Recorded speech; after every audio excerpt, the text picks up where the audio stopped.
Crime ಕಾರ್ನರ್ಗೆ ಸ್ವಾಗತ. ನಾನು ಉಮರ್ ಫಾರೂಕ್. ಅನೈತಿಕ ಸಂಬಂಧ ಬೇಡ ಅಂತ ಹೇಳ್ಬಿಟ್ಟು ಕೊನೆಗೊಳಿಸಿದ್ದಕ್ಕೆ ಯುವಕನ ಮೇಲೆ ಮಹಿಳೆಯೊಬ್ಬಳು ಗ್ಯಾಂಗ್ ಕಟ್ಕೊಂಡು ಹೋಗಿ ಮಾರಣಾಂತಿಕ ಹಲ್ಲೆ ನಡೆಸಿದ ಪ್ರಕರಣ ಬೆಂಗಳೂರು ಗ್ರಾಮಾಂತರ ಜಿಲ್ಲೆಯ ದೊಡ್ಡಬಳ್ಳಾಪುರದಲ್ಲಿ ತಡವಾಗಿ ಬೆಳಕಿಗೆ ಬಂದಿದೆ.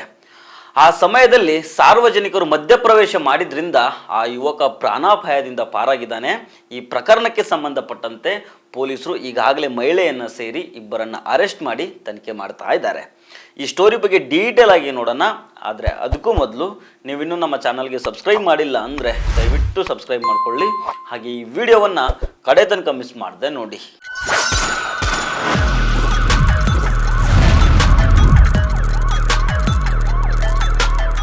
ಅನೈತಿಕ ಸಂಬಂಧ ಇಟ್ಕೊಂಡು ಬೇರೆ ಇನ್ಯಾರ್ದೋ ಕೈಗೆ ಸಿಕ್ಕಾಕೊಂಡು ಹಲ್ಲೆಗೆ ಒಳಗಾಗಿರೋ ಹಲವು ಘಟನೆಗಳು ಈಗಾಗಲೇ ಬೆಳಕಿಗೆ ಬಂದಿದ್ದಾವೆ.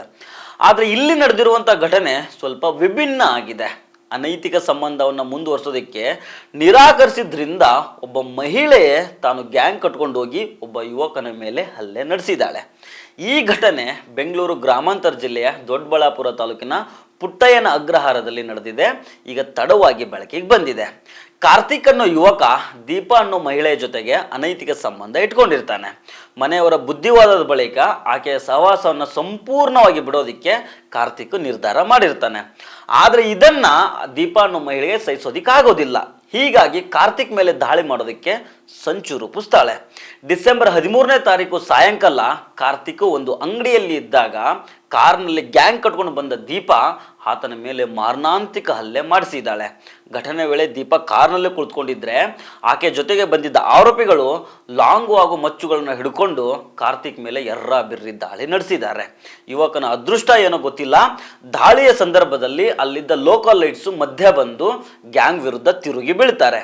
ಹೀಗಾಗಿ ಆ ಸಂದರ್ಭದಲ್ಲಿ ಭಯ ಬಿದ್ದ ದೀಪಾ ಹಾಗೂ ಆಕೆಯ ಸಹಚರರು ಸ್ಥಳದಿಂದ ಎಸ್ಕೇಪ್ ಆಗ್ತಾರೆ. ಸಾರ್ವಜನಿಕರ ಸಮಯೋಚಿತ ನೆರವಿನಿಂದಾಗಿ ಈಗ ಆ ಯುವಕ ಕಾರ್ತಿಕ್ ಪ್ರಾಣಾಪಾಯದಿಂದ ಪಾರಾಗಿದ್ದಾನೆ. ಈ ಘಟನೆ ಕುರಿತು ದೂರು ದಾಖಲಾಗ್ತಾ ಇದ್ದಂಗೆನೆ ದೊಡ್ಡ ಬೆಳವಂಗಲ ಪೊಲೀಸರು ತನಿಖೆಯನ್ನು ಆರಂಭ ಮಾಡಿದ್ದಾರೆ. ಹಲ್ಲೆಗೆ ಸಂಚು ರೂಪಿಸಿದ್ದ ದೀಪಾ ಸೇರಿ ಇಬ್ಬರು ಆರೋಪಿಗಳನ್ನು ಪೊಲೀಸರು ಅರೆಸ್ಟ್ ಮಾಡಿದ್ದಾರೆ.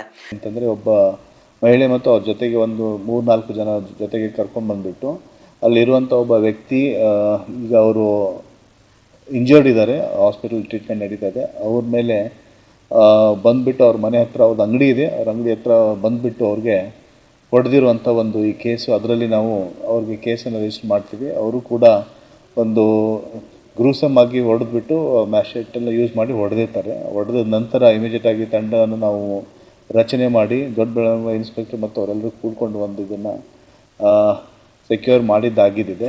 ಈಗ ಅವ್ರಿಗೆ ಫರ್ದರ್ ನಾವು ಇಂಟ್ರೋಗೇಷನ್ ಎಲ್ಲ ಮಾಡಿ ಫರ್ದರ್ ಆ್ಯಕ್ಷನ್ನು ನಾವು ಫಾಲೋ ಮಾಡ್ತೀವಿ. ಅಕ್ಯೂಸ್ಡ್ ಈಗ ನಿನ್ನೆ ನಮಗೆ ಸಿಕ್ಕಿದ್ದಾಗಿದೆ. ಆ ಪ್ರಕಾರ ಅವ್ರಿಗೆ ನಾವು ಈಗ ಕ್ವೆಶ್ಚನಿಂಗ್ ಮಾಡಬೇಕಾಗಿದೆ. ಅದಾದ ನಂತರ ಫರ್ದರ್ ಅವ್ರಿಗೆ ಕೂಡ ನಾವು ಜುಡಿಷಿಯಲ್ ಕಾರಣ ಇಷ್ಟೇ. ಅವರು ಈ ಘಟನೆ ಆಗೋಕ್ಕಿಂತ ಹಿಂದೆ ಇದರಲ್ಲಿರುವಂಥ ಏನು ಮಹಿಳೆ ಇದ್ದಾರೆ ಅವರು ಅವ್ರ ಜೊತೆಗೆ ರಿಲೇಷನ್ಶಿಪ್ಪಲ್ಲಿ ಇರ್ತಾರೆ. ಯಾರು ಇಂಜರ್ಡ್ ಇದ್ದಾರೆ ಅವ್ರದ್ದು ಬಗ್ಗೆ ಒಂದು ಮಿಸ್ಸಿಂಗ್ ಕೇಸು ಕೂಡ ಆಗಿರುತ್ತೆ. ಅವ್ರ ತಂದೆ ಕೇಸ್ ಕೊಟ್ಟಿರ್ತಾರೆ. ಅದರಲ್ಲಿ ಆ ಕೇಸ್ ಎನ್ಕ್ವೈರಿ ಮಾಡಿದಾಗ ಇವರಿಬ್ಬರದು ಈ ರಿಲೇಷನ್ಶಿಪ್ ಇದ್ದು ಗೊತ್ತಿರುತ್ತೆ. ಆ ರಿಲೇಷನ್ಶಿಪ್ ಅವ್ರು ಬೇಡ ಅಂತ ತಿಳ್ಕೊಂಡಿದ್ದು ಮಾಡಿದಾಗ ಅವ್ರು ಬಿಟ್ಟಿರ್ತಾರೆ. ಅವ್ರ ಮಗ ಇದು ಬಿಟ್ಟಿರೋದಕ್ಕೆ ಇವ್ರು ಈ ರೀತಿ ನಮಗೆ ಬಿಟ್ಟಿದ್ದಾರೆ ಅಂತ ತಿಳ್ಕೊಂಡು ಮಹಿಳೆ ಇದನ್ನು ಪ್ಲ್ಯಾನ್ ಮಾಡಿಬಿಟ್ಟು ಇವ್ರಿಗೆ ಅಟ್ಯಾಕ್ ಮಾಡಿ ಹೋಗಿರೋದು ಒಂದು ಘಟನೆ ಆಗಿತ್ತು. ಆ ಪ್ರಕಾರ ಇದರಲ್ಲಿ ಏನು ಮುಖ್ಯವಾಗಿ ಯಾರು ಇದ್ರೊಳಗಿದ್ದಾರೆ ಅವ್ರನ್ನ ನಾವು ತೊಗೊಂಬಂದಿದ್ದೀವಿ. ಈಗ ಫರ್ದರ್ ಕ್ವೆಶ್ಚನ್ ಮಾಡಿಬಿಟ್ಟು ಆದಷ್ಟು ಬೇಗ ಅವ್ರಿಗೆ ಕೂಡ ದೂಷಿಸಿದ್ದಾರೆ.